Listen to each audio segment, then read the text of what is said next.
कि GK GS में मध्यकाल कौन से एरिया पढ़ना चाहिए।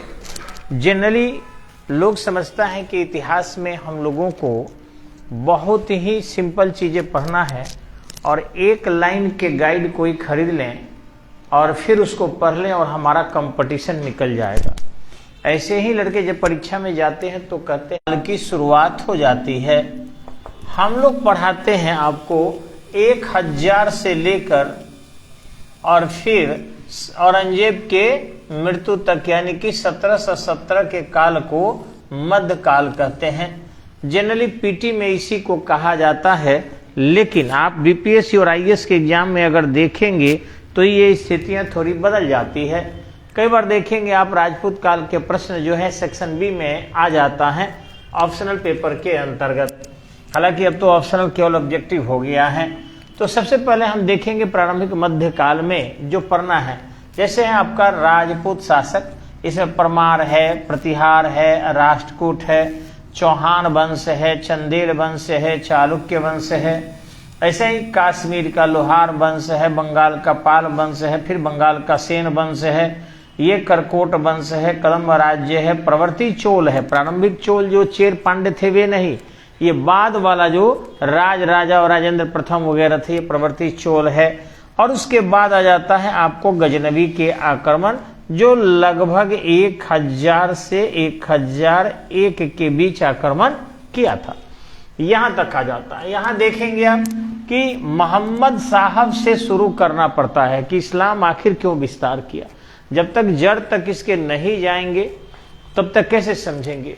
तो ये मोहम्मद साहब थे, उनका खलीफा था अबू बकर, उसके बाद उमर, उसके बाद उस्मान और अली। ये 4 मान्यता प्राप्त जो है खलीफा माने गए और ये जो है अपने आप को आखिरी पैगंबर कहते हैं, यानी कि लास्ट पैगंबर। अब रही इसके बाद जब अबू बकर, उमर, उस्मान और अली समाप्त हो जाते हैं तो वहां पर एक वंश आता है जिसको हम कहते हैं उमैयद वंश। उमैयद वंश बहुत दिनों तक शासन करता है और तब आ जाते हैं अब्बासी वंश जिसको अब्बासी खलीफा भी कहते हैं। ये बड़ी विलासी थे और दूर दूर समुद्र पार से महिलाओं को अपने लिए जीत कर बुलाते थे, मंगाते थे। जिस इस्लाम में मोहम्मद साहब ने मना किया था कि दारू शराब नहीं पीना है, वही ये अब्बासी खलीफा जम के पीने लगे और धर्म का प्रयोग अपने पर्सनल लाभ के लिए और शारीरिक सुख के लिए करने लगे। नतीजा हुआ कि उन्हीं का एक सेनापति था मोहम्मद बिन कासिम। वह कुछ सिंघल द्वीप से लेकर इंडोनेशिया से महिलाओं को जा रहा था।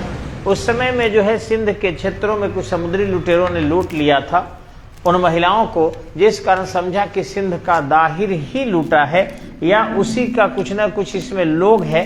ये राजा का नाम है दाहिर, तो इनके खिलाफ आक्रमण कर दिया। ये घटना है 712 का और इस तरीके से पहला भारत पर मुस्लिम आक्रमण अगर होता है तो वह मोहम्मद बिन कासिम का होता है। उसके बाद भारत में रहते हुए उन्होंने गैर मुसलमानों से जजिया भी लगा देता है। एक ध्यान रखिएगा, आपको हिंदुओं ने जब इस्लाम के लोग आए, अरब के लोग आए, मुस्लिम लोग आए तो उनको मस्जिद बनाने की अनुमति दिया था, उनको व्यापार करने का विशेषाधिकार दिया था। हिंदुओं ने मुसलमानों से कर पहले नहीं लगाया, लेकिन मुसलमान आते ही भारत में गैर मुसलमानों से कर लगाना प्रारंभ कर दिए। बाद में जाकर तुरुस्क दंड के रूप में जो है गढ़वाल शासकों ने पहली बार लगाया था और इस तरीके से उनको कर देने के लिए बाध्य किया था, जिसको तुरुस्क दंड कहा जाता है। अब रही बात आपको यहां देखेंगे हिंदू स्थापत्य भी पढ़ना है, जिसमें बेसर शैली है, नागर शैली है, द्रविड़ शैली है, गुफा चित्र है। ठीक इसी ढंग से एकाश्म पत्थर वगैरह है। ये सारी चीजें जो हैं हम लोगों को पढ़ना है। और फिर आपको तुर्क स्थापत्य भी है, ये भी पढ़ना है। मुगल स्थापत्य पढ़ना है, मंदिर निर्माण पढ़ना है। अगर इससे हटे हम आगे तो इसी में भक्ति आंदोलन आता है, ठीक इसी ढंग से सूफी आंदोलन आता है, मराठे आते हैं, जाट आता है, बीजापुर आता है और अहमदनगर आता है। थोड़ा जूम करके दिखाइएगा कि लोग पढ़ ले, क्योंकि हम कई बार वीडियो देखे हैं आपका, वो मुझसे ही नहीं पढ़ा जाता है। तो इस तरीके से वहां लेटर पर नहीं ले जाते हैं। रही बात यहाँ आएंगे हम तो देखेंगे कि जो मध्य काल में तुर्क आते हैं, जिसको सल्तनत काल कहते हैं। कुतुबुद्दीन ऐबक ने तुर्की वंश की स्थापना किया था, इल्तुतमिश ने शमसी वंश के किया था, बलबन ने बलबनी वंश की किया था।